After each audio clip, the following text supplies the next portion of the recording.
हाँ जी, स्वागत है आप सभी का आपके अपने प्लेटफॉर्म पे।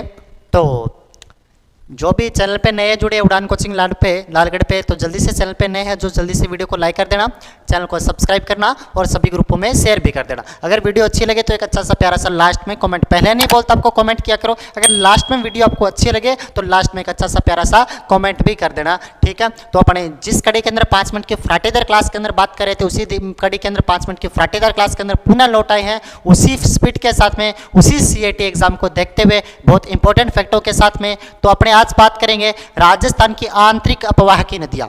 राजस्थान की आंतरिक अपवाह की नदियों के जो महत्वपूर्ण फैक्ट है जो CAT के अंदर काम किया वो 5 मिनट में आपको यहाँ से निकाल दिए जाएंगे, सिर्फ 5 मिनट के अंदर आपको देखते हैं यहाँ पे। तो राजस्थान की आंतरिक अपवाह की नदियां,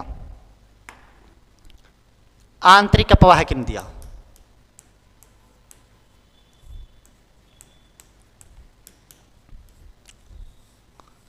क्योंकि 3 प्रकार का अपवाह तंत्र पाया जाता है राजस्थान जो, क्योंकि आप CAT की तैयारी करें तो राजस्थान काफ़ी आपने डीपली पढ़ चुका है, मेरे को भी पता है और आप पढ़ के भी आ चुके हो, किसी कोचिंग में ज्वाइन कर रखा हुआ तो आपको नदियाँ पता है। तो आपको मैं सिर्फ आपको 5 मिनट की फ्राटेदार क्लास के अंदर आपको मैं बताने की कोशिश करूंगा, ये पढ़ लेना। आंतरिक प्रवाह की नदियों में देखें तो सबसे पहले नदी की बात करता हूँ आंतरिक प्रवाह में, उस नदी का नाम है घग्गर नदी।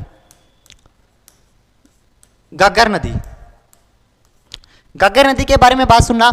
घग्गर नदी के उद्गम की बात करूं तो घग्गर नदी का उद्गम होता है, घग्गर नदी का उद्गम तो कहां से, हिमाचल प्रदेश की शिवालिक या फिर कालका पहाड़ी से होता है। हिमाचल प्रदेश की शिवालिक पहाड़ी या फिर कालका पहाड़ी से होता है, कालका पहाड़ी से होता है, कालका पहाड़ी से होता है, इतनी सी कालका पहाड़ी से होता है। उसके पश्चात दूसरी बात है, ये राजस्थान में प्रवेश कहां से करती है, राजस्थान में प्रवेश कहां से करती है, ये टिब्बी तहसील हनुमानगढ़ से, टिब्बी तहसील हनुमानगढ़ से राजस्थान में क्या करती है, हनुमानगढ़ से राजस्थान में प्रवेश करती है। उसके बाद में घग्गर नदी के ऊपर कालीबंगा सभ्यता है, घग्गर के ऊपर कालीबंगा सभ्यता हनुमानगढ़ में पड़ती है। कालीबंगा सभ्यता जो कि कहां पे पड़ती है, हनुमानगढ़ में पड़ती है। इसके ऊपर ही रंगमहल सभ्यता पड़ती है। इसी के ऊपर पीलीबंगा सभ्यता पड़ती है, पीलीबंगा सभ्यता। और हनुमानगढ़ जिले का बटनेर दुर्ग भी इसी नदी के ऊपर पड़ता है, बटनेर दुर्ग भी इसी के ऊपर पड़ता है।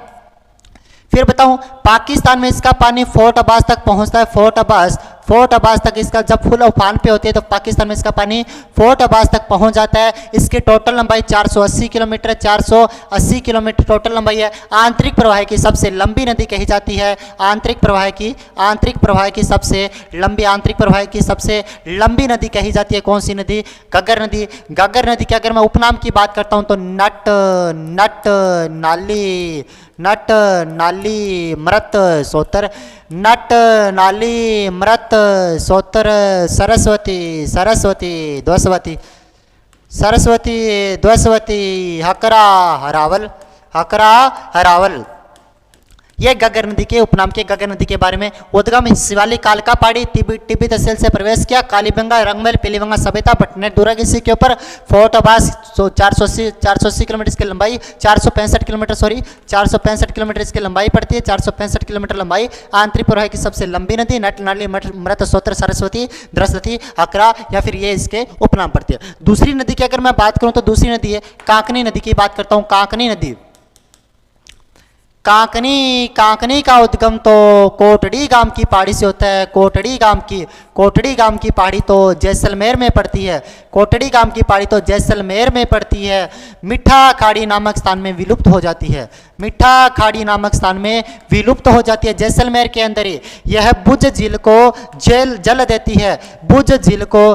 देती है और बुझ झील जैसलमेर के रूपसी गांव में पड़ती है, रूपसी गांव में। इसकी लंबाई तो 17 किलोमीटर है। आंतरिक प्रवाह की सबसे छोटी नदी कही जाती है कौन सी, कांकनी नदी। कांतली नदी की बात करता हूं, कांतली का उद्गम तो खंडेला सीकर से होता है, विलुप्त तो मंडेला, उद्गम तो खंडेला सीकर से होता है, विलुप्त तो मंडेला झुंझुनू में होता है, मंडेला झुंझुनू में। उद्गम तो खंडेला, उसका विलुप्त तो मंडेला में होता है। झुंझुनू में उसके ऊपर कौन सी सभ्यता, गणेश्वर सभ्यता बनी हुई है। झुंझुनू में उसके ऊपर गणेश्वर सभ्यता बनी हुई है, गणेश्वर सभ्यता। और झुंझुनू में उसके ऊपर सुनारी सभ्यता। सीकर में गणेश्वर सभ्यता, झुंझुनू में कौन सी सभ्यता, सुनारी सभ्यता। कांतली की लंबाई तो 100 किलोमीटर पड़ती है। आंतरिक प्रवाह की, पूर्ण आंतरिक प्रवाह की, पूर्ण बहाव की दृष्टि से आंतरिक बहाव की राजस्थान की सबसे, यानी कि पूर्ण बहाव की दृष्टि से, पूर्ण बहाव की दृष्टि से आंतरिक प्रवाह की राजस्थान की सबसे लंबी नदी है, 100 किलोमीटर। घग्गर नदी वैसे सबसे लंबी नदी है, लेकिन वो पाकिस्तान में जाती है। इसका पूर्ण बहाव राजस्थान के अंदर पड़ता है। पूर्ण बहाव की दृष्टि से राजस्थान की सबसे लंबी नदी कांकनी। इतने से फैक्ट याद रखना। कोटड़ी गांव की पहाड़ी से कांकनी का उद्गम मिट्टा खाड़ी में विलुप्त होती है, बुद्ध झील को जल देती है। 17 किलोमीटर सबसे कम लंबाई, सबसे बड़ी घग्गर। पूर्णतः तो सबसे लंबी कांतली पड़ती है। कांतली पूर्णतः सबसे लंबी नदी पड़ती है। खंडेला से उद्गम, मंडेला में विलुप्त। गणेश्वर सभ्यता, सुनारी सभ्यता, 100 किलोमीटर इसकी लंबाई। आगे अगर मैं नदी की बात करता हूं, कौन सी नदी की बात करूं मैं, रूपनगढ़, सॉरी उसकी बात करता हूं मैं, जो सांबर झील में जल गिराने वाली नदियों की बात करता हूं। सांबर में एक ऊपर से नदी आती है, नदी का नाम है कौन सी नदी, मैंथा नदी। मैंथा नदी, मैंथा नदी, ऊपर से मैंथा नदी। मैंथा नदी के बारे में देखेंगे। नीचे से एक नदी आती है, उसका नाम है रूपनगढ़ नदी। रूपनगढ़ नदी, रूपनगढ़ नदी। इस साइड से नदी आती है खारी, खंडेला, तुरतमती नदी।